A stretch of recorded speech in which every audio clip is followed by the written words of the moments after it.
ఓం శాంతి. పరమాదరణీయులు, అందరి మనసులని మోహించేటువంటి మన్మోహిని దీదీజీ గారి గురించి గౌరవనీయులు నేపాల్ నుంచి రాజ్ దీదీ గారు ఈ విధంగా చెప్తున్నారు. మా ప్రియమైన మన్మోహిని దీదీ గారి జీవితం బాబా జీవితం వలె ఉండేది.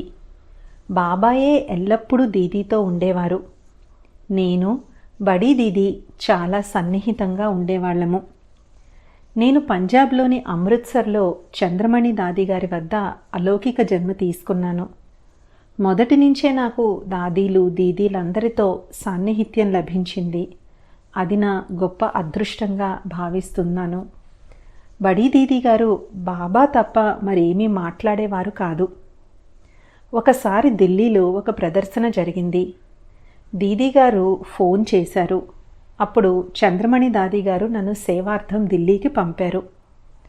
అప్పుడు టేప్లో బాబా మురళి ప్లే అవుతుంది.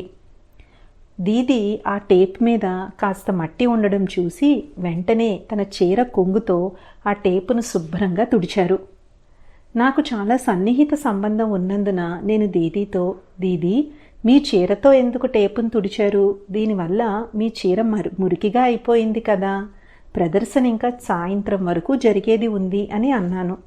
అప్పుడు దీదీ అన్నారు, రాజ్, ఈ టేప్లో ఎవరున్నారో నీకెలా తెలుసు? టేప్లో ఉన్నది బాబా మురళి.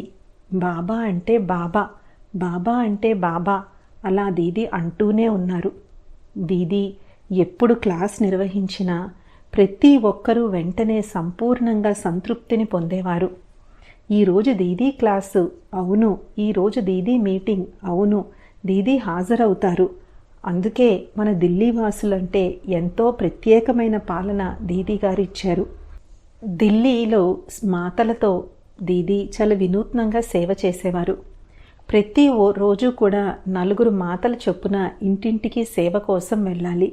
కాబట్టి 2 చొప్పున టీమ్స్ను తయారు చేసేవారు.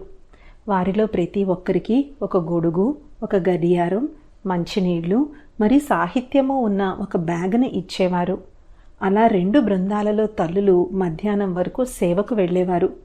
ఎందుకంటే ఉదయం సాయంత్రం మాతలకు తమ ఇళ్లను పిల్లలను చూసుకోవాల్సి వస్తుంది కాబట్టి వారికి మిగిలిన రోజు తీరిక సమయం ఉండేది. ఆ తీరిక దొరికితే ఆ సమయాన్ని సేవకే వారు కేటాయించేవారు. అలాగ దీదీ వారికి ప్రేరణ ఇచ్చారు. మరికొంతమందికి చిన్నపిల్లలున్నప్పుడు మాతలు వారిలో వారే వంతులు వేసుకుని ఒకరి పిల్లలని ఒకరు చూసుకునేవారు. అక్క, నీ బిడ్డను నా దగ్గర వదిలి వెళ్ళు, నేను 2 గంటలు చూసుకుంటాను. సేవ చేశాక నువ్వు వచ్చి నీ బిడ్డను తీసుకువెళ్ళు అని ఇలా మాతలను ఎంతో ప్రేరేపించి ఢిల్లీలో సేవకు బడీ దీదీ గారు పంపేవారు. ఒకసారి పాట్నాలో దీదీ గారు మా వద్ద సేవకు వచ్చారు. దీదీకి రోజు ఉదయం కాకరకాయ జ్యూస్ ఇచ్చేవాళ్ళము. నేనే రోజు ఉదయం దీదీకి కాకరకాయ జ్యూస్ ఇచ్చేదాన్ని. ఆ జ్యూస్ తాగేటప్పుడు దీదీ గారి ముఖాన్ని నేను గమనించేదాన్ని. దీదీ ముఖంలో ఏ భావము ఉండేది కాదు. సంతోషంగా బాగుంది అని అనేవారు. కాకరకాయ నీళ్లు చాలా చేదుగా ఉంటాయి కదా, అది తాగిన వెంటనే దీదీ ముఖంలో ఏ మార్పు ఎందుకు లేదు అని ఆశ్చర్యంతో, దీదీ మీకు కాకరకాయ నీళ్లు చేదుగా అనిపించవా అని నేను అడిగాను. ఇప్పుడు దీదీ నవ్వుతూ, చేదుగా ఎందుకు అనిపించలేదు, కాకరకాయ జ్యూసు చేదుగానే ఉంటుంది. మరి మీ ముఖంలో ఎందుకు ఏ మార్పు లేదు అంటే అప్పుడు దీదీ ఇలా అన్నారు, కాకరకాయ జ్యూసు బాబా కూడా తాగుతారు. అప్పుడు నేను బాబా ముఖాన్ని చూశాను. కాకరకాయ జ్యూస్ తాగేటప్పుడు కూడా బాబా ముఖంలో ఏ మార్పు ఉండేది కాదు. అందుకే నేను కూడా బాబా నుంచి అదే విషయం నేర్చుకున్నాను. నేను కూడా బాబా వలె నా ముఖాన్ని మార్చుకోను. కాబట్టి ఏం జరిగినా, ఎలాంటి ఆహారం దొరికినా, అది నాకు ఎంత దొరికినా నేను మాత్రం నా ముఖంలో ఏ విధమైన మార్పును తీసుకుని రాను. అంతటి ప్రియమైనటువంటి దీదీ గారితో నాకు చాలా సన్నిహిత సంబంధం ఏర్పడింది. కాబట్టి దీదీ గారు ఇంత యథార్థ రీతిలో ఫాలో ఫాదర్ బాబాను ప్రతి చిన్న విషయంలో కూడా ఫాలో చేస్తూ ఉండేవారు. ఆ తర్వాత దీదీ గారు పాట్నా, నేపాల్, డార్జిలింగ్, సిల్గుడి లాంటి అనేక ప్రాంతాల్లో మాతో పాటు కలిసి మాకు ఎంతో సేవలో సహయోగాన్ని ఇచ్చారు.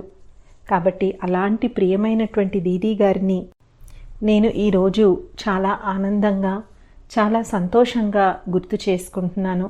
మనం కూడా వారందరి వల్లే సుసంపన్నంగా, సంపూర్ణ ఫరిష్తాలుగా అవ్వాలి అని దీదీ గారితో ఉన్న అనుభవాన్ని నేపాల్ నుంచి రాజ్ దీదీ గారు మనతో పంచుకున్నారు.